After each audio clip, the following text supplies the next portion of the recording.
Welcome to the Homeownership Podcast presented by Momentum Realty, located in Hanover, Massachusetts. This series covers all things real estate and the best practices for buying, selling, and owning properties. Now here's your host, Sean Maloney. Welcome to episode 179, Hiring a Contractor. I'm your host, Sean Patrick Maloney. Thanks for joining me this week. This week, I really want to talk to you about an important subject, and that's hiring a contractor to work on or around your home. It's a really important part of life, and all of us kind of experience it over time. We need help, whether it be a contractor to work on the pool, or a contractor to mow the lawn, a contractor to put on a roof, or a contractor to build us a new addition, maybe even possibly build us an entire home. One of the things you want to remember is when hiring a contractor, always make sure they're licensed and insured. Failure to do this puts yourself in a very precarious position. Remember, if you have an uninsured contractor working on your property and they get hurt, who do you think is going to be held accountable? That's right, folks. It's you. It's you that's going to get sued for having an uninsured contractor there. What happens when the tree guys come? They're taking down the tree and maybe it goes straight through the neighbor's house. Well, you hired an uninsured contractor. That's not a good position to be in. So be very careful, because you don't want to be in this position where you're trying to figure out how to deal with a huge situation because you wanted to save a couple $100. You decided, I'm going to go around the system and I'm going to go straight to an unlicensed, uninsured guy. I'm going to trust him because you know what? It costs a lot less money than the other person, and we'll see where it goes.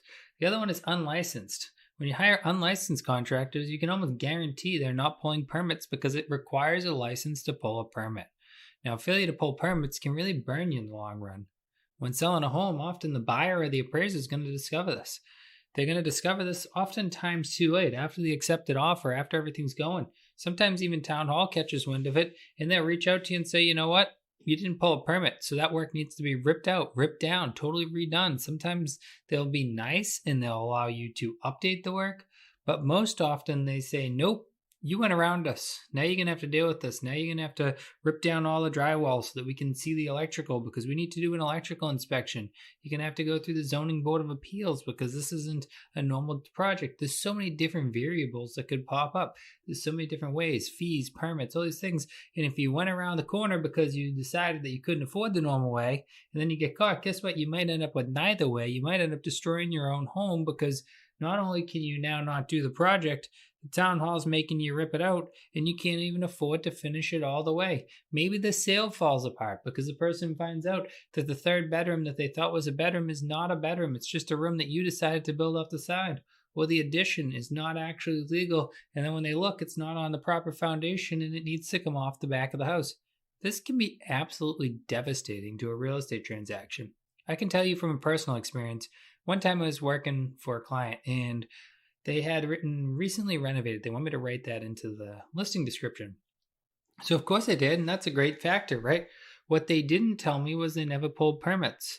One night I get a phone call from building inspector, and he says, you want the good news or the bad news? I said, hit me with it. And he said, well, the bad news is that it says recently renovated and there's no permits on file anywhere. So I'm going to have to come out there and take a look. The good news is I'm local and can look right away. So ended up being a fairly, I would say, generous and nice building inspector, because he didn't make them do too much, but he does still have to do his job. And if somebody was to be killed in the future, house was to burn down, things were to go wrong, it'd be on him if he signed off on permits that were not true. So remember, going around the system oftentimes makes people more annoyed. If he finds out you're going around him on his job and he's getting yelled at by his boss, how come you didn't go down to 59 Main and check out their permits?